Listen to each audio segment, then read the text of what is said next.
Halo Sobat Mediva, semoga sehat lahir batin dan semoga selalu dalam lindungan Allah Subhanahu wa Ta'ala. Amin amin ya robbal alamin. Pemilihan merpati adalah salah satu topik yang paling diperdebatkan dalam event di Merpati. Terlalu banyak teori yang mengalihkan perhatian dari hal yang sebenarnya penting. Pada kali ini kita akan memaparkan metode saya dalam memilih merpati indukan unggul atau paling tidak merpati yang mempunyai potensi terbesar untuk menjadi merpati indukan unggul. Mungkin juga akan menjadi masukan bagi beberapa ahli dalam prosesnya. Tetap berpikiran terbuka dan biarkan akal sehat menjadi panduan kita. Merpati pembiakan juara hadir dalam berbagai bentuk dan warna, besar, kecil, jelek, cantik. Sulit untuk melihat seekor merpati dan menilai-nilainya. Aturan berikut akan membantu peternak mempersempit bidangnya dan membuat keputusan yang tepat mengenai potensi pembiakan. 1. Hal tanda pagar satu yang saya cari pada merpati juara adalah barisan panjang merpati juara. Tidak ada satu keajaiban bagi saya. Merpati harus memiliki generasi pemenang besar dalam silsilahnya. Paman, bibi, orang tua, kakek nenek, sepupu dan lainnya pasti pernah menang dalam kompetisi besar. Satu hal yang mengherankan, bukanlah merpati yang membangun masa depan kita. 2. Jika memungkinkan, kita mencoba untuk mengetahui apa yang dilakukan orang lain terhadap keluarga merpati yang sedang dipertimbangkan. Jika banyak peternak yang langsung sukses, garis keturunan ini bisa menjadi sangat istimewa. 3. Saya beli dari merpati juara atau yang sedekat mungkin dengan sang juara. Keuntungan dari generasi pemenang besar dalam keluarga adalah kita mungkin dapat membeli merpati yang berkerabat dengan superstar sejati dan masih memiliki gen yang menguntungkan kita untuk membiakkan. Pemenang besar untuk generasi mendatang. Garis keturunan juara yang panjang harus dilanjutkan dari garis keturunan ini. Banyak peternak yang salah paham bahwa player juara tidak akan menghasilkan peternak juara. Ini adalah kesalahan terbesar yang bisa dilakukan seseorang. Selama 50 tahun saya berlomba dan beternak merpati. Saya telah berulang kali menyaksikan bahwa player juara sejati terus menjadi peternak juara. Ini mungkin karena playernya berasal dari barisan juara yang panjang. Jika seekor merpati telah meraih kemenangan besar selama beberapa tahun, dia akan membiakkan merpati super. Hal ini berlaku terutama bagi merpati jarak jauh yang telah menang berkali-kali dalam perlombaan yang sulit. Kita tidak tahu apa yang dimiliki seekor merpati yang tidak pernah berlomba secara genetik. Tetapi kita tahu apa yang dimiliki seekor merpati juara dalam hal gen. Seekor player juara mempunyai gen juara. Ungkapan lama berlaku dalam hal ini, apel jatuh tidak jauh dari pohonnya.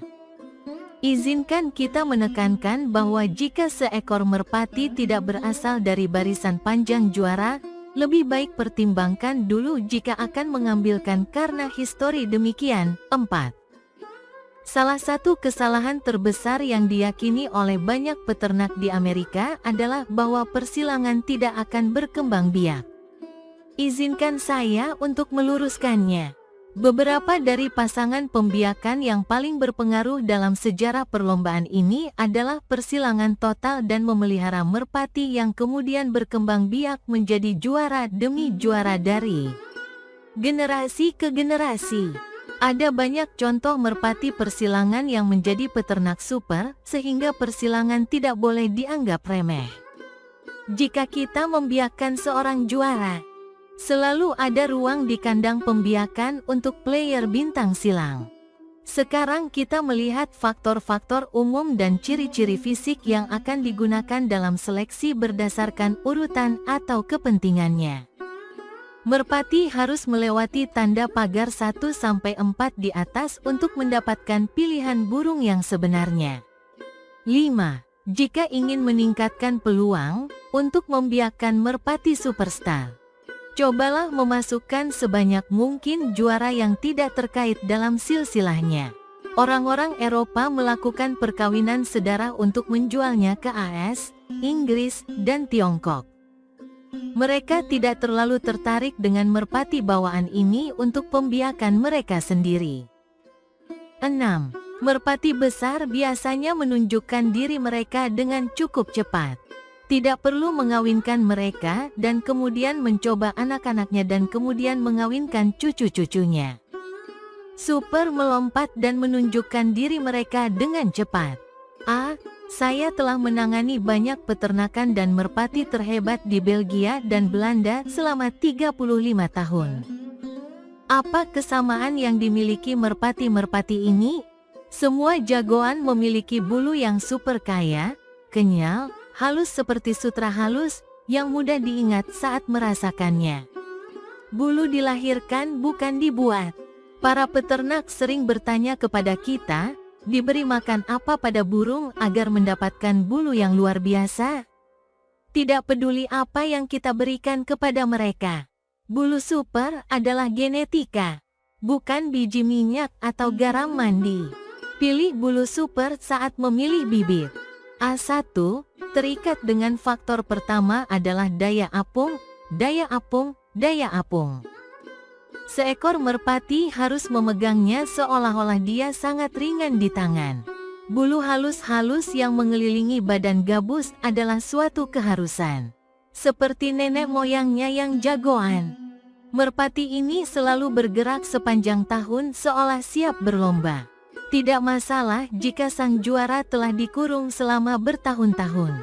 Dia harus menangani seperti gabus. Jika kita benci latihan seperti saya, dikembangbiakkanlah dari merpati yang hidup alami dalam kondisi player. Pilih daya apung saat memilih stok pembiakan. B. Konformasi adalah kesalahan lain yang dilakukan banyak peternak. Tidak memilih untuk pertunjukan pena. Merpati juara itu fleksibel. Kita telah melihat banyak merpati yang baik tersingkir karena punggungnya yang lemah. Kebanyakan peternak tidak dapat membedakan antara punggung yang lemah secara anatomis dan punggung yang fleksibel. Merpati juara, terutama merpati jarak jauh, sangat fleksibel. Tubuh merpati juara hampir berguling-guling di tangan kita atau mudah mengenali dan berinteraksi. Terbang berjam-jam membutuhkan tubuh yang fleksibel.